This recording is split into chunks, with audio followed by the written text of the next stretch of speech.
राधे राधे भगवान जी, राधे। आज हम लोग एक थोड़ा डिफरेंट टॉपिक लेंगे। जापानीज़ लोगों की उम्र इतनी लंबी क्यों होती है? तो एक किताब लिखी गई है इसके ऊपर, इकिगाई। इकिगाई जो है एक जापानीज़ वर्ड है। और अगर हम देखें, अभी हम विचार करेंगे, समझेंगे कि इकिगाई होता क्या है। तो जब वर्ल्ड वॉर सेकेंड हुई तो उसमें हिरोशिमा और नागासाकी पर 2 एटम बॉम्ब्स गिराए गए, जिसकी वजह से ये बिल्कुल ख़त्म हो गए और जापान भी बिल्कुल ख़त्म हो गया था। पर आज अगर हम जापान को देखें तो फिर वो पूरी दुनिया से टक्कर दे रहा है। वहाँ की टेक्नोलॉजी, वहाँ के एडवांसमेंट कोई कम नहीं है। तो अब हम इस बात में बात करते हैं कि इकिगाई से हम क्या सीखते हैं, इस किताब से हम क्या सीखते हैं। तो सबसे पहले कहते हैं इकिगाई है क्या, इस वर्ड का मीनिंग क्या है। देखा, इकिगाई वर्ड का मतलब ये है कि सुबह जल्दी उठना। तो सुबह क्यों जल्दी उठे? हम तो अलार्म लगा के उठते हैं, पर उन्होंने कहा बिना अलार्म के आप सुबह उठ जाएं। क्यों? आपके पास जीने का एक मकसद है, आपके पास जीने का एक मकसद है, आपको जीने की चाह है, आपको एक you have a goal in life, you have a purpose in life, you have a passion in life कि मुझे करना है। जैसे भक्त लोग होते हैं वो 3 बजे ही उठ जाते हैं, कोई 4 बजे उठता है, ज़्यादातर 3 बजे ही उठ जाते हैं, ज़्यादातर कुछ काफ़ी 4 बजे भी उठते हैं। क्यों? उन्हें भगवान का जप करना है, भगवान को याद करना है। और काफ़ी ऑथर्स, काफ़ी एथलीट्स, काफ़ी जो लोग मेडिटेट करते हैं वो सब सुबह उठ जाते हैं। क्यों? उस समय एटमॉस्फेयर जो है वो बहुत शांत होता है, नेगेटिव वाइब्स बिल्कुल नहीं होती है, पॉजिटिव वाइब्स होती है। तो आप आराम से ध्यान लगा सकते हैं। घर के लोग भी सोए रहते हैं, घर में हलचल भी नहीं होती है। तो सुबह आपका काम जितनी बढ़िया तरह से हो जाता है, सुबह वो काम करिए जो कि आपको सबसे ज़्यादा ज़रूरी और सबसे ज़्यादा पसंद है। तो हमारे लिए सबसे ज़रूरी और पसंद वाला काम क्या है? ध्यान, जप, थोड़ा सा पढ़ना, थोड़ा मेडिटेट करना, थोड़ा विचार करना, बाकी अपनी माला करना। तो ये हमें 1-1.5 घंटा इसको करने के लिए सुबह मिल जाता है अगर हम जल्दी उठ जाते हैं तो। उससे क्या होता है? उससे ये होता है कि पूरे दिन आपका भगवत भाव बना रहता है। कुछ आप पॉजिटिव सेल्फ टॉक भी करते हैं कि मैं एक शक्तिशाली आत्मा हूँ, I am a powerful soul, I am a peaceful soul, I am a loving soul, I am a giving soul, I am a positive soul, I am a divine soul, my body is very healthy, every cell of my body is vibrating with love, peace and energy.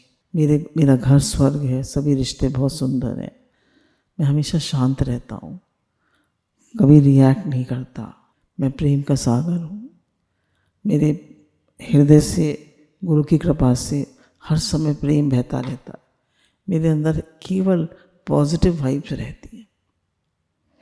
तो कुछ positive self talk आप अपने लिए बना सकते हैं। अगर आपका ब्लड प्रेशर हाई रहता है तो आप कह सकते हैं मेरा ब्लड प्रेशर हर समय नॉर्मल रहता है, मैं हमेशा खुश रहता हूँ, हमेशा स्वस्थ रहता हूँ, हर परिस्थिति को मैं फेस कर लेता हूँ, क्योंकि संसार अनित्य है, चेंजेबल है। तो कुछ तो होता रहता है, शरीर भी अनित्य है, चेंजेबल है, इसमें भी कुछ होता रहता है। सब ठीक है, सब ठीक है। परिस्थिति आती है, हालत आती है, बातें भी आती हैं, शरीर पे आती हैं, शरीर आती है, क्या ज़्यादा ध्यान देना। हमारा लक्ष्य भगवान है, उन पर फोकस करें। फिर उन्होंने बताया कि इकिगाई का मतलब एक ये भी है कि अपनी लाइफ के पैशन को ढूंढ लेना कि मेरे लाइफ का पैशन क्या है, मुझे सबसे अच्छा क्या लगता है करना, कुछ ऐसा जिसमें मैं टाइम और स्पेस को भी भूल जाऊं।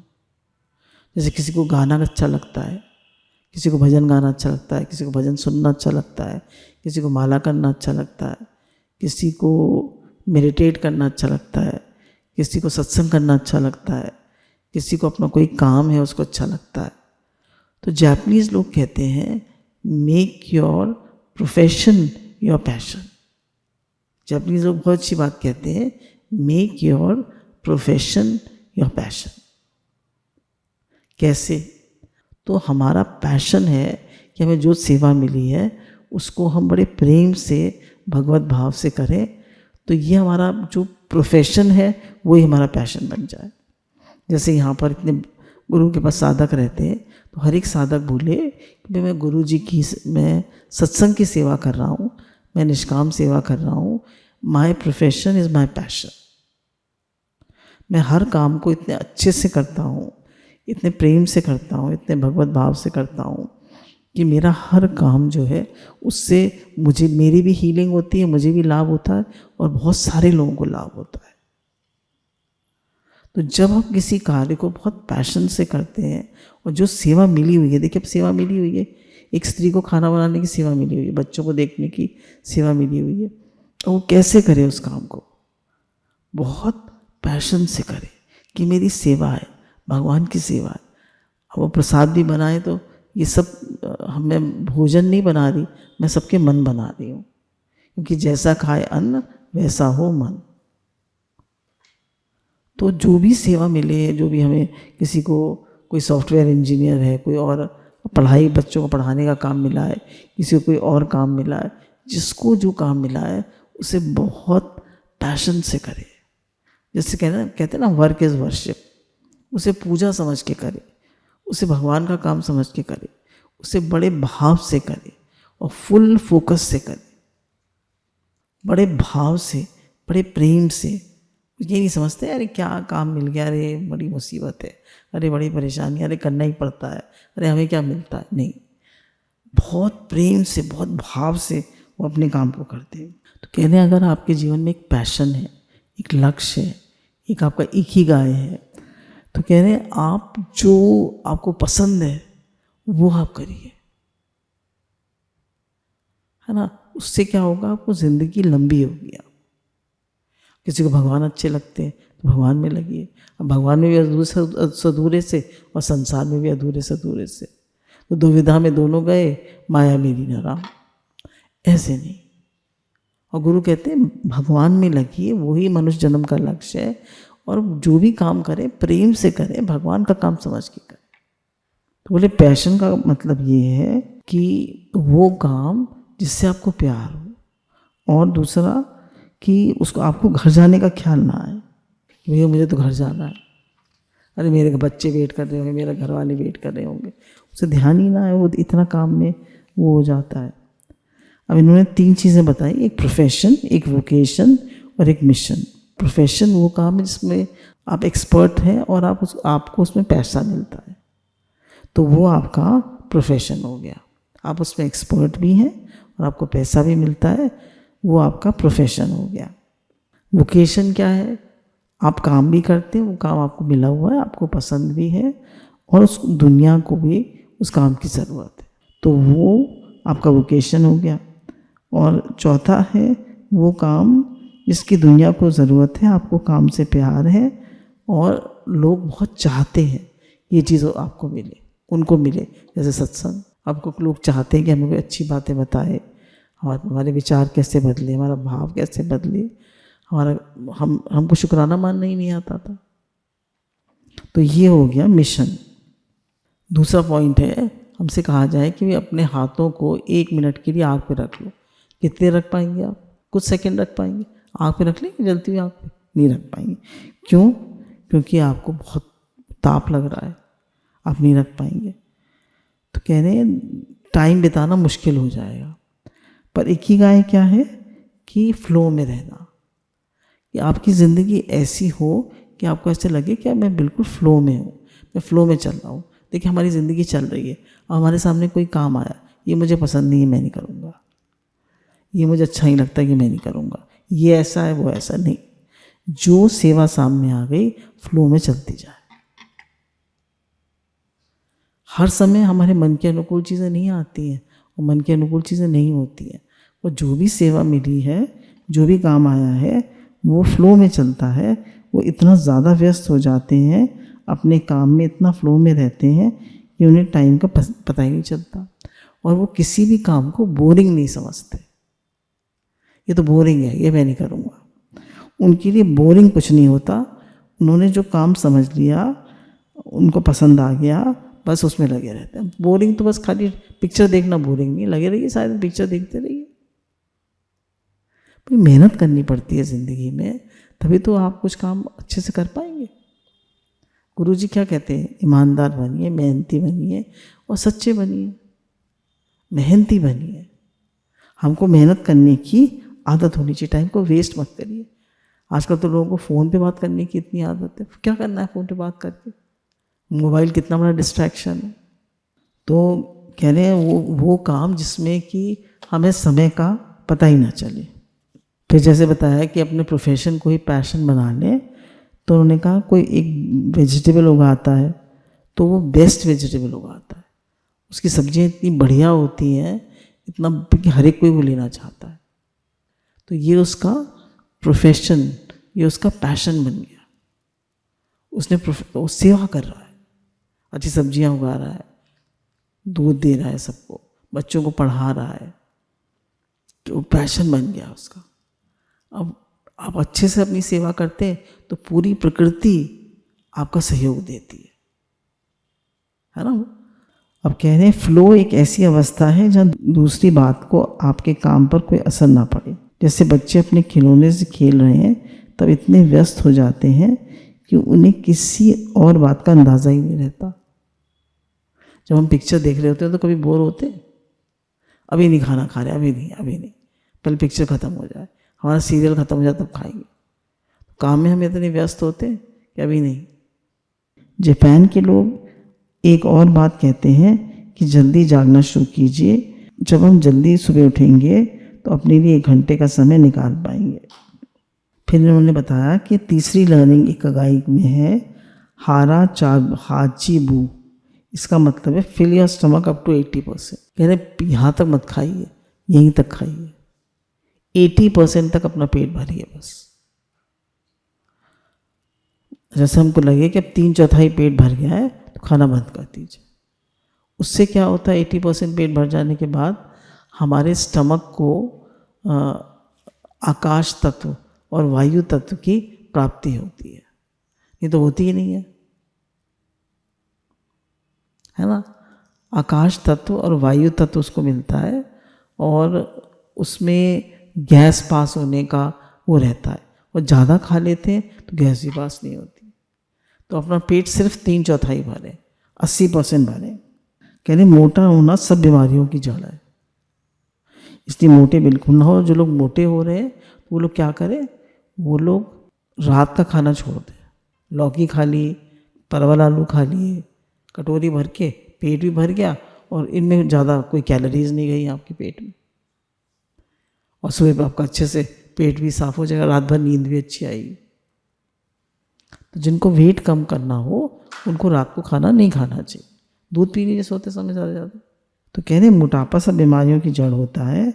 और हार्ट स्पेशलिस्ट ने कहा कि ये लोग जापानीज़ लोग जो हैं उनके फूड में वैरायटी बहुत होती है। इनके यहाँ 206 तरह की डिशेस होती है। अब बताइए, हमारे तो इतनी होती भी नहीं है, 10-15 तरह की होती है।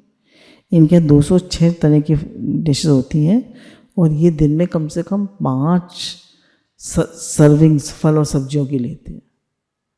फल और सब्जियों का प्रयोग ज़्यादा करते हैं और इनके खाने में खाना बहुत सिंपल होता है। इनके खाने में नूडल्स और राइस होता है मेनली, और बहुत सादा होता है। और जो इनके खाने में कलर्स होते हैं वो रेनबो कलर्स होते हैं। ऐसे सब कलर्स के फ्रूट्स एंड वेजिटेबल्स खाइए। तो उनका दिन में आप सब जो सब्जियां खाएं उसमें इंद्रधनुषी कलर होने चाहिए। तो फल और सब्जियां ज़्यादा खाइए, अन्न कम खाइए। हम लोगों में हिंदुस्तान में क्या है, अन्न ज़्यादा खाएं, रोटी खाओ। जो लोग पतले हैं उन्हें रोटी ज़्यादा खानी चाहिए। जापानीज़ लोग जो हैं वो चीनी का यूज़ बहुत कम करते हैं। आम लोगों से 60% कम चीनी खाते हैं। आम देशों से 60% कम चीनी खाते हैं और 50% कम नमक खाते हैं। और घी तेल भी बहुत कम खाते हैं और फूड की क्वांटिटी बहुत कम लेते हैं। क्या जैसे आपने देखा होगा कभी कभी जो मारवाड़ी थाली होती है उसमें बहुत छोटी छोटी कटोरियाँ होती हैं और मतलब काफ़ी वैरायटी होती है इनके खाने। और कुछ लोग ये कहते हैं जो हमारा आयुर्वेद वो कहता है एक ही सब्जी से खाइए, ज़्यादा वैरायटी मत लीजिए, उसमें हजम करने में आसान होती है। सबकी अलग अलग थ्योरी है। फिर चौथी जो इनकी वो है मोर्शिया थेरेपी। इसमें है कि जैसी चीज़ें हैं उनको वैसे एक्सेप्ट करिए। देखिए हम ये चाहते हैं कि हर चीज़ हमारे मन से हो, हम हर चीज़ में परफेक्शन चाहते नहीं चाहते।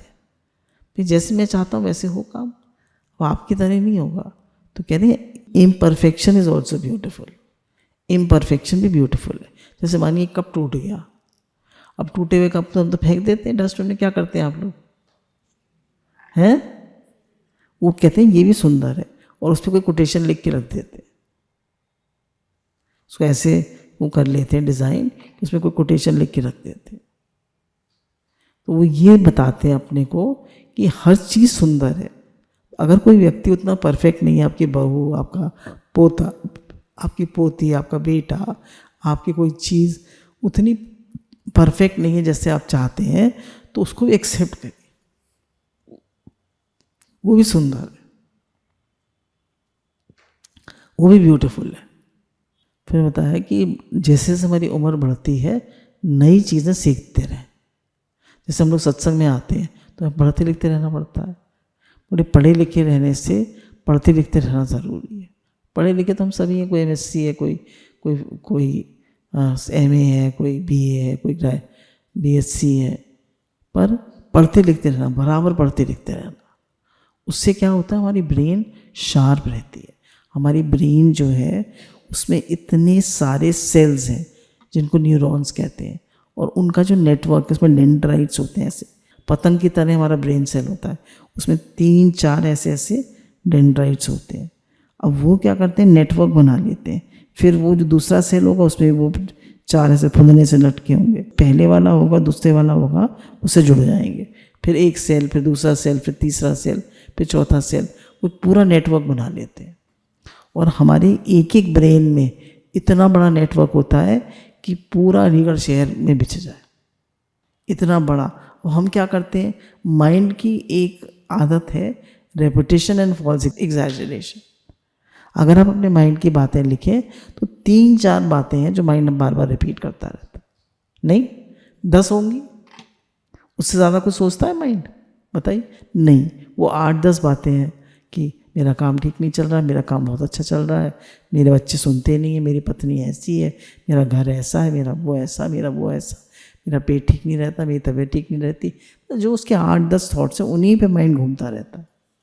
अब आदमी नई चीज़ें पढ़ता रहता है, विचार करता है, सोचता है, नई नई चीज़ें सोचता है, पढ़ता है, नॉलेज गेन करता है, तो उसका माइंड नई नई चीज़ें सोचता है, उससे माइंड का जो नेटवर्क है वो विकसित होता है और उसके ब्रेन में न्यू कनेक्शंस बनते हैं।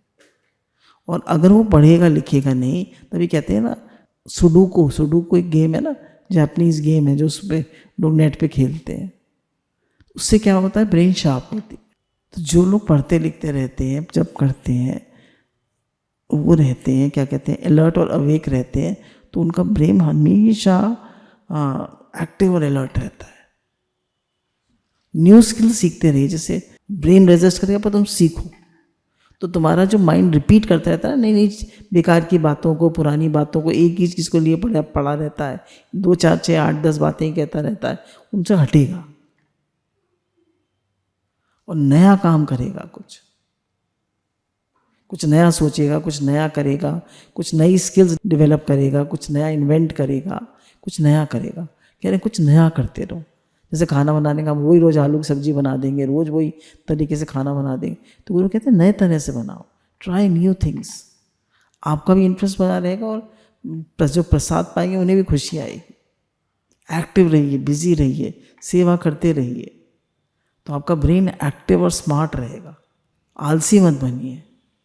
फिर एक इनकी मोर्शिया थेरेपी होती है। इसमें कहते हैं कि जो भी हमारे मन में इच्छाएं हैं, आकांक्षाएं हैं, डर है, निराशा है, चिंताएं हैं, इन सब भावनाओं को स्वीकार करने की सलाह दी जाती है। कह रहे इनको समझिए, अपनी भावनाओं को समझिए। हम लोग कहते हैं ना, इग्नोर कर दो, अरे मन है तो कुछ ना कुछ बोलता ही रहता है। It is false exaggeration and repetition. हम लोग सत्संग में तो यही करते हैं, इनको हटा देते हैं, इनकी तरफ ध्यान नहीं देते। अब जापानीज़ लोग क्या करते हैं, कह रहे हैं कि हमारा माइंड जो होता है वो नेगेटिव बातों को काफ़ी रिपीट करता है। तो उन्होंने कहा जैसे गधे को रस्सी से बांध दिया जाए एक खंभे पे, तो वो खंभे से घूमता रहेगा, तो पूरा लिपटता रहेगा। फिर उसको लगेगा मैं लिपट गया, तो उधर उल्टा घूमेगा, फिर खुल जाएगा, फिर लिपट जाएगा। गधा है ना। तो बोला हमारा माइंड भी क्या करता है, नकारात्मक बातों को ही रिपीट करता रहता है, बेकार की बातों को ही सोचता रहता है, वही बात कहता रहता है। तो गुरु हमको बताते हैं कि don't say what you don't want. जो तुम नहीं चाहते उसको बिल्कुल मत बोलो, बिल्कुल मत सोचो, बिल्कुल मत सोचो, बिल्कुल मत बोलो। जैसे एग्जाम्पल लेते हैं, हम कहते हैं मेरी कमर में दर्द है, मत कहिए कमर में दर्द, कहिए मेरी कमर ठीक हो रही, पहले से बेटर है, गुरु के शुक्राने। फिर ऐसा हम कहते हैं भाई मुझे याद नहीं रहता, मैं भूल जाता हूँ, कहिए नहीं मेरा ब्रेन बहुत शार्प है, मुझे सब याद रहता है। फिर मेरा पेट बहुत जल्दी ख़राब हो जाता है, मुझे कुछ हजम नहीं होता, नहीं मेरा डाइजेस्टिव सिस्टम बहुत स्ट्रांग है। कह रहे कोई भी चीज़ नेगेटिव बोलनी ही नहीं है अपने से, 1000% पॉजिटिव स्टेटमेंट बोलिए, नेगेटिव बोलिए ही नहीं, कुछ भी नेगेटिव मत बोलिए। अब इन्होंने कहा कि अगर कोई के विचार किसी के बहुत नेगेटिव आ रहे हैं, जैसे हम लोग कहते हैं डिप्रेशन हो गया, इन्होंने वर्ड डिप्रेशन यूज़ नहीं करा, इन्होंने कहा कोई बहुत नेगेटिव हो गया तो इनकी 4 तरह से थेरेपी होती है। कह रहे पहले 5-7 दिन क्या करते हैं, उसको संसार से बिल्कुल कट कर देते हैं और उसको टीवी, बुक्स, फ्रेंड्स सबसे अलग कर देते हैं, सिर्फ वो और उसका मन। फिर क्या करते हैं, उसको बताते हैं कि तुम अपनी भावनाओं को समझो, अपनी आकांक्षाओं को, अपने डरों को, अपनी चिंताओं को, अपने मन को समझने की कोशिश करो। Analyse everything, understand your mind. जैसे कृष्ण मूर्ति कहते थे कि understand your mind and go beyond your mind. अपने माइंड को समझो, माइंड से पार जाओ। तो मेरे मन में ये इच्छाएं क्यों हैं, मेरे मन में ये डर क्यों है, ये चिंताएं क्यों हैं, ये सब बातें क्यों हैं। तो कह रहे हैं एक तरीका है, देखो छोड़ दो जो हमारे सत्संग में करते हैं, ये माइंड है। माइंड मीन्स थॉट परेड, विचार आते हैं और जाते हैं। इनका जापानीज लोगों का कहना है उनको समझो और उनसे ऊपर उठो, समझ कर उनको ऊपर उठो। क्योंकि चिंताएं मन में आती हैं, उनको ध्यान मत दो उनकी तरफ। ये जगत अनित्य है, क्षणभंगुर है, इसके बारे में चिंता करने से क्या होगा, कुछ नहीं, छोड़ो, फ्लो में चलो, जो हो रहा है उसको देखो और उसी फ्लो में वो बहते जाओ। फिर दूसरे पड़ाव में कहते हैं वॉक करो, नेचर के साथ रहो, नेचर में रखते हैं उसको, वॉक कराते हैं, ब्रीदिंग एक्सरसाइजेस कराते हैं और मेडिटेट कराते हैं और एक्सरसाइज भी कराते हैं। वॉक, एक्सरसाइज, प्राणायाम, ब्रीदिंग टेक्निक्स और मेडिटेशन। फिर तीसरे चरण में उसको थोड़ी हेवी काम कराते हैं, जैसे उनका लकड़ी काटना, पेंटिंग करना और दौड़ लगाना। और चौथे चरण में जब वो आता है, वो एक ऐसा सामाजिक प्राणी बन जाता है जो कि एक नए तरह का जीवन जीता है और बहुत ही प्रोडक्टिव और हैप्पी होता है और पॉजिटिव होता है। 5वीं इन्होंने बात बताई, रेडियो टाइसो। अब रेडियो टाइसो क्या है? रेडियो टाइसो है कि ये लोग चलते बहुत हैं, जैसे एक जगह बैठ के काम नहीं करते हैं। जैसे बोलो ये अपने काम पे गए, अपने ऑफिस में गए, तो सबसे पहले इनके क्या कराया जाएगा, ऑफिस में घुसते ही सबसे पहले एक्सरसाइज कराई जाएगी। स्कूल में जाएंगे बच्चे, सबसे पहले परेड कराई जाएगी। पहले हमें भी तो ऐसे होता था, पीटी कराई जाती थी। तो इनका इनके यहाँ 50 साल से ये तरीका है कि इसका नाम मैंने बताया रेडियो टाइसो, कि सुबह उठते ही सबसे पहले एक्सरसाइज कर, मतलब उठते ही, मतलब जैसे हम लोग तो मेडिटेट करते हैं, जप करते हैं, फिर एक्सरसाइज करते हैं।